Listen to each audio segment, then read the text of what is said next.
Halo semuanya, Assalamualaikum warahmatullahi wabarakatuh. Bagaimana kabar kalian? Semoga selalu dalam keadaan sehat dan bahagia ya. Pada pertemuan kali ini, kita kembali membahas tentang badan usaha. Tapi yang akan saya bahas pada hari ini yaitu tentang jenis-jenis badan usaha. Yang pada pertemuan sebelumnya, saya sudah sempat membahas jenis-jenis badan usaha berdasarkan lapangan usaha. Kalau begitu, kita langsung saja masuk ke materinya dan simak video ini sampai selesai. Seperti yang sudah saya jelaskan kemarin, jenis-jenis badan usaha itu terbagi menjadi dua, yaitu berdasarkan lapangan usaha dan berdasarkan kepemilikan modal. Dan pada kesempatan kali ini yang akan kita bahas yaitu adalah jenis-jenis badan usaha berdasarkan kepemilikan modal. Di sini ada BUMS, BUMN, BUMD, dan koperasi. Di BUMS ini sendiri terdapat badan usaha perseorangan, badan usaha firma, badan usaha persekutuan komanditer, dan badan usaha perseroan terbatas. Kita lanjut aja pada pembahasannya yaitu badan usaha milik swasta atau BUMS. Di Indonesia sendiri terdapat beragam jenis badan usaha swasta. Kesemuanya mempunyai peranan yang cukup penting dalam perekonomian Indonesia. Badan usaha ini seluruh modalnya dimiliki oleh pihak swasta, baik secara perorangan maupun persekutuan. Badan usaha yang pertama yaitu adalah badan usaha perseorangan. Badan usaha perseorangan adalah suatu bentuk badan usaha yang hanya didirikan oleh satu orang. Modalnya juga dari satu orang yang memimpin dan bertanggung jawab atas segala pekerjaan dengan tujuan untuk mendapatkan laba. Badan usaha perseorangan ini juga memiliki kebaikan maupun kekurangan. Untuk kebaikannya, yang pertama itu ada organisasinya yang mudah atau easy of organization, karena aktivitas relatif terbatas dan perusahaan relatif kecil. Yang kedua, kebebasan bergerak atau freedom of action, yang dimana pemilik mempunyai kebebasan yang luas, karena setiap keputusannya merupakan kata terakhir. Yang ketiga, keuntungan jatuh pada seorang. Yang keempat, pajaknya rendah. Yang kelima, rahasia perusahaan lebih terjamin, karena umumnya pengusaha sendiri yang menjalankan tugas-tugas penting. Yang keenam, ongkos organisasinya rendah. Yang ketujuh, dapat mengambil keputusan dengan cepat, karena tanpa menunggu persetujuan orang lain. Yang kedelapan, keuntungan yang besar akan menambah dorongan dan semangat bagi pimpinan. Sedangkan kekurangannya itu adalah yang pertama, tanggung jawab pimpinan tidak terbatas. Yang kedua, besarnya modal sangat terbatas. Yang ketiga, keberlangsungan hidup atau kontinuitas tidak terjamin. Yang keempat, kecakapan pimpinan sangat terbatas, yang dimana artinya apabila pimpinan tidak cakap, maka perusahaan akan mengalami kemunduran. Yang kelima, kerugian akan ditanggung sendiri. Kita lanjut pada badan usaha yang selanjutnya yaitu adalah badan usaha firma.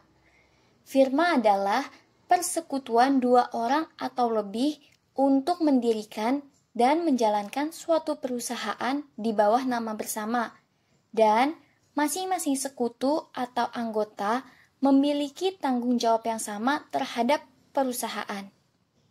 Tanggung jawab sekutu tidak terbatas, sehingga tidak ada pemisahan antara kekayaan perusahaan dengan kekayaan pribadi. Apabila perusahaan menderita kerugian, maka seluruh kekayaan pribadinya dapat dijaminkan untuk menutup kerugian firma. Firma sendiri juga memiliki kebaikan maupun kekurangan. Adapun kebaikannya, kebutuhan akan modal lebih mudah terpenuhi. Yang selanjutnya, pengelolaan perusahaan dapat dibagi-bagi sesuai dengan keahlian masing-masing sekutu. Yang ketiga, setiap resiko dipikul bersama-sama, sehingga dirasakan tidak terlalu berat. Yang keempat, keputusan yang diambil lebih baik, karena berdasarkan pertimbangan lebih dari seorang. Yang kelima, kemampuan untuk mencari kredit lebih besar karena lebih dipercaya pihak ketiga atau bank. Adapun kekurangannya, terdapat kemungkinan timbulnya perselisihan paham di antara para pemilik atau pendirinya. Yang kedua, keputusan yang diambil kurang cepat karena harus menunggu musyawarah terlebih dahulu. Yang ketiga, akibat tindakan seorang anggota akan menyebabkan terlibatnya anggota yang lain. Dan yang terakhir, perusahaan dikatakan bubar apabila salah seorang anggota mengundurkan diri atau meninggal dunia. Dan hal yang terpenting dalam firma adalah pembagian laba atau ruginya. Pembagian laba atau rugi firma sesuai dengan perjanjian dalam akta pendiriannya. Kita lanjut pada badan usaha yang selanjutnya, yaitu adalah Badan Usaha Persekutuan Komanditer atau CV.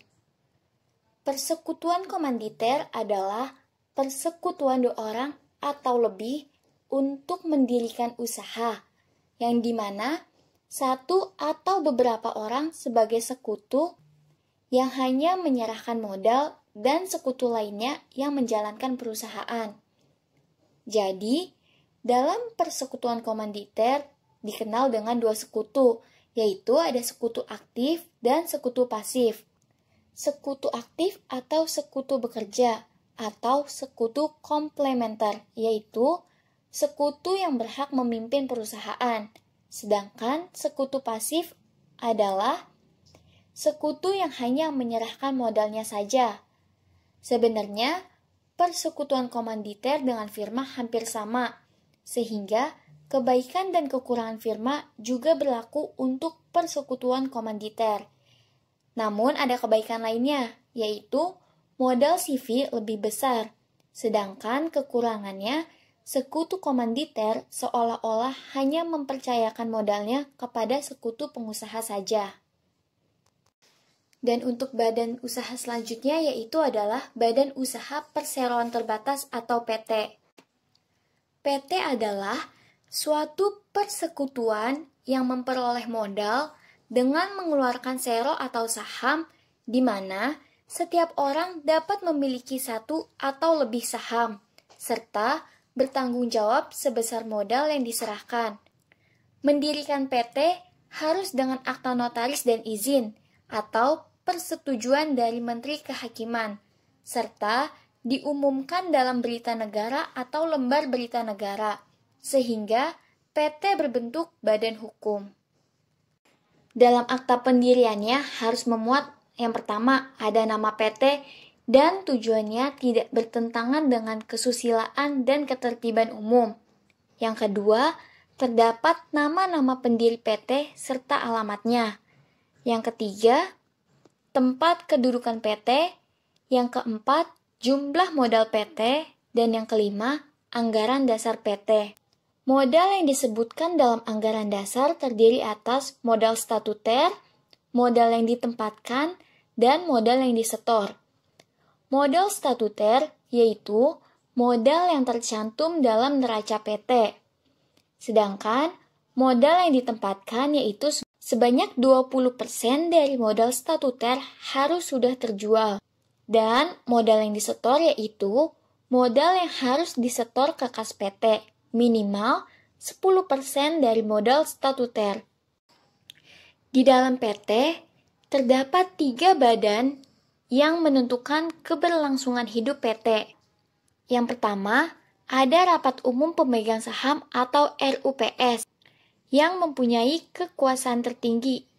Dalam PT RUPS berhak memilih dan mengangkat serta menetapkan gaji direksi maupun dewan komisaris. Yang kedua ada direksi atau direktur utama, yaitu adalah seorang yang memimpin dan bertanggung jawab atas jalannya PT. Yang ketiga yaitu dewan komisaris, yaitu orang-orang yang dipilih para persero. Biasanya persero yang memilih sero terbanyak. Tugas komisaris adalah mengawasi dan memberikan nasihat kepada direksi. Di dalam badan usaha perseroan terbatas ini juga memiliki kebaikan dan kekurangan. Adapun kebaikannya, tanggung jawab Persero terbatas. Kebutuhan akan pengembangan modal mudah dipenuhi. Kontinuitas kehidupan PT lebih terjamin. Lalu, dipercayanya pihak ketiga dalam hal kredit. Selanjutnya ada efisiensi di bidang kepemimpinan, lebih mampu memperhatikan nasib buruh dan karyawan.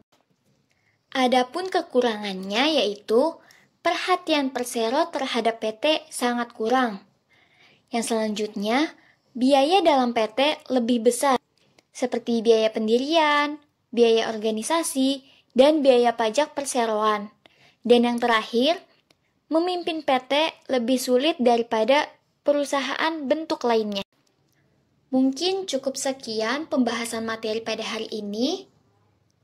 Kita lanjutkan lagi pada pertemuan selanjutnya yaitu badan usaha milik negara, badan usaha milik daerah, dan badan usaha koperasi. Semoga materi yang saya sampaikan pada hari ini dapat diterima dengan baik, dan mohon maaf apabila ada kekurangan dalam penyampaian materi yang saya berikan. Sekian dari saya, tetap jaga kesehatan, tetap semangat walau belajar dari rumah. Wassalamualaikum warahmatullahi wabarakatuh.